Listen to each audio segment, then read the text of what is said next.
Sentimental FX video for the QuasiDB service for the 30th of March 2021. We have end of quarter flows, so we do need to be careful today. The gold is going well. We had a signal to sell at 17.25. We see we're at 16.88 now, 16.87. So our signal for gold has gone fantastic. So I'm very, very happy. Technically, we were good because the monthly pivot's here, and so you'd only sell rips when we're below. Monthly support 1 is 16.77. The target, potential target, is your SLC below at 16.49, but it's possible that this might hold. The reason for it is that it held here. If I zoom in, it did respect MS1 here, almost to the pip. So this is going to be key. If we break 16.77, then we can definitely target SLC. If you can, move your stop ahead of your entry, so whatever happens, if it does have a nasty rebound, you're at least out with a profit. I got in at 17.14. I entered 17.25 and I got out. I manually exited at 17.28, but I re-entered short at 17.14, so I'm in with a very nice profit. I moved my stop. Where did I move it? 17.11, so roughly about here. So if it does rebound, I'm out at quite a nice profit, but if it continues, then that's going to be awesome. And don't forget, this is a H4 as well, and this is a very long descending trend line that we've broken from January 29th. So that's quite old, and we're below that, and we've broken that support, and we're below the support here. So I think maybe 16.77, so keep an eye on that. Look at US 500. I didn't think it was going to be doing this. I thought we might be just carrying in rocket mode, but there isn't any resistance overhead, so we might have to come down to support in order to get some resistance again. There's that head and shoulders pattern. It's not the greatest pattern there because it's just H1, but that did come into play, and we saw some heavy selling after that head and shoulders there. Your level of interest is this park at 3923, and we haven't got any overhead resistance, so it's hard to project where we're going to go, but it makes sense that it would come down to support, and then we can use like a park, an old one, for resistance that we can target. So that would make sense, and then eventually we'll be creating a new volume node that we can then target. Hopefully that makes sense, because at the moment we can't TP anywhere because there's nowhere to project. So if we come down to support, we then can project a profit, TP, take profit. So that's a potential scenario. So 3924 and then bounce, and then we might have a new volume node to target. Because this is falling ever so slightly, it's going to impact our yen crosses. Here's AJ, and the SLC, it's possible, it's fairly close, 8.370. One above is 8.440. We are a buy, but we're a sell on the technical, and obviously this is very sensitive to the S&P, so it's potentially going to break this support. Actually, if it does, it could be quite bearish. We've got the NJ trade as well. This is one of our longs, so if 76.84 holds, then it might do well. Be careful because NU is actually falling, and that correlates. We found out today it correlates 91% of the time, NJ and NU, over the course of a month. So 91% correlation is quite strong. So if NU falls, it's likely with 91% probability that NJ is going to fall too. So do take a note of the dollar cross if you're taking a yen cross. So potential SLC candidate, maybe. It's a mismatch on the sentiment and technical for AJ. AU, and we're hitting that support, which I was saying how we were very sideways, and how it could be a buy above there. We didn't actually quite do that. We wicked and then we fell below. It's got support currently from that low. That's how it's calculated it. We're a buy, but we're a sell on the signal, and the moving average trend is bearish in all time frames.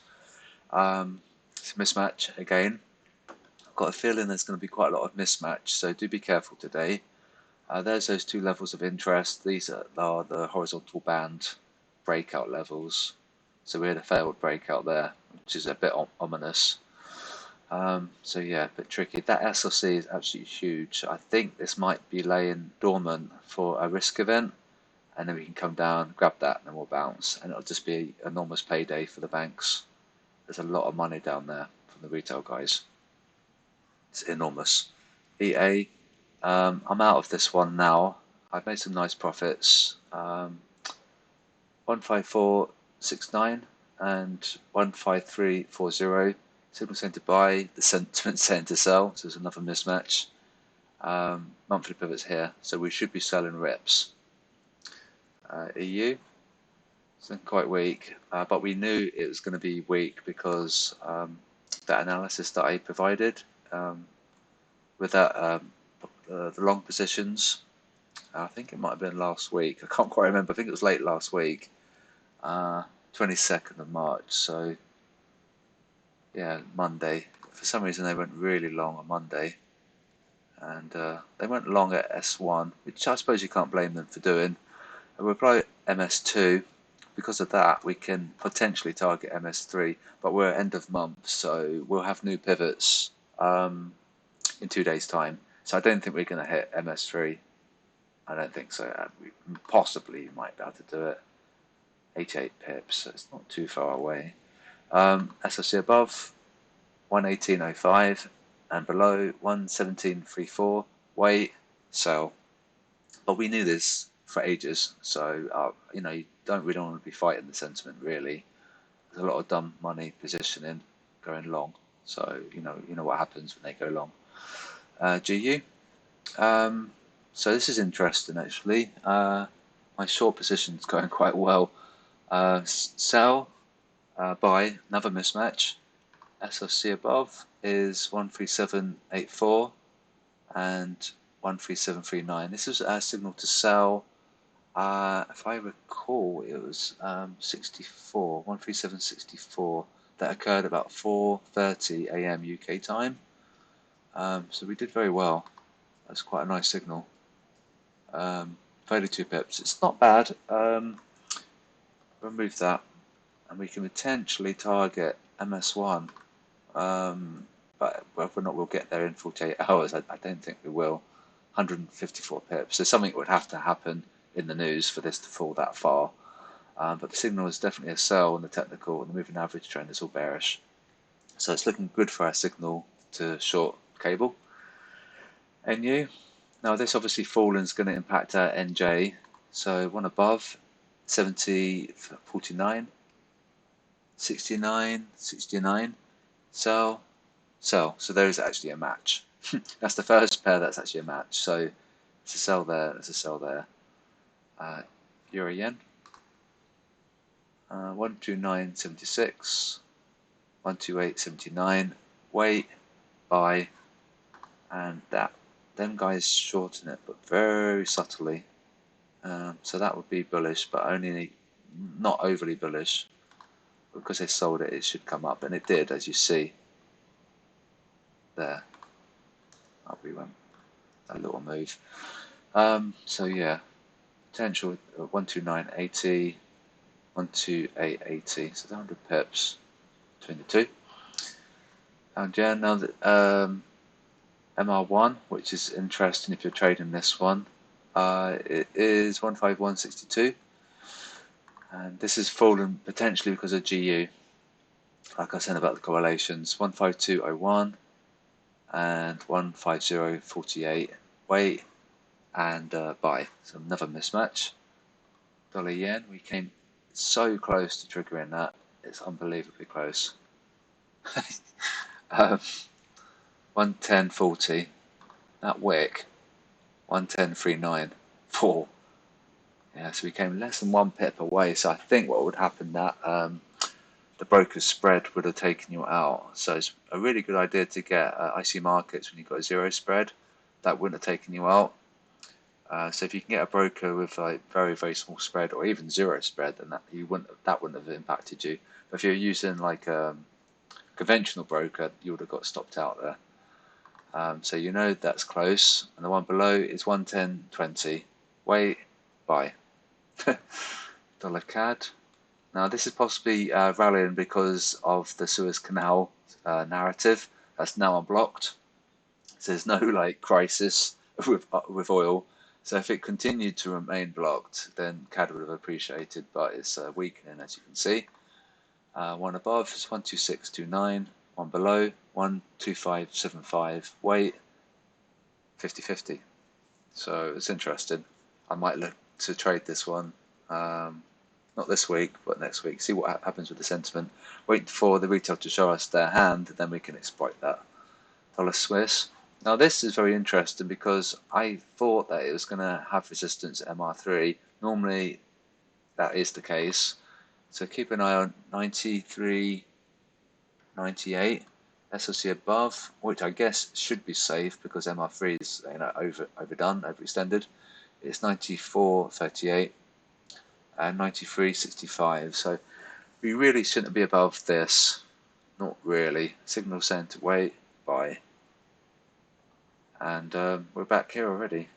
It feels like we missed out a pair or something. That was quite quick. So yeah, so remember just to exercise your risk management. If you're in profit, even just by a couple of dollars on gold, then you can always move your stop ahead of your entry. So if you do get a reversal, you're out at a profit. So there's nothing worse than having it come down and then you move your stop and then just if you didn't have that and it reverses and all your profits are gone. So by having an insurance policy, even if it does reject on S1, MS1, then you're out of a profit. So I'm going to look to potentially exit. I'm going to keep an eye on this moving average trend for a while, for the next hour. If we get a green light and M5, then that's like a warning sign because there's a bit of bullishness on M1 and M5, and then logically, then we can have some bullishness on M15, and that'll be my exit. So definitely get this indicator. It's really, really cool, and it's great for entries as well and exits. I'm going to wrap up now, and I hope you had a good month. Thanks very much for sticking by, and we'll just be getting lots of profit next month. We've got a new system with the IFTTT now, so that was always okay, and it's reliable, but we do need to do price at signals, which I can do anyway, but if you can help me, that would be awesome. And just put a little note on the discussion group, GBP, USD at this, and then that would be great. And but yeah, so the signals are going well, and we'll have to wait and see what happens. I think NJ might be a bit tricky. We'll wait and see. We do need a risk on for this. And I'll do a wrap up later this evening with the signals, profit and loss, and I'll speak to you soon.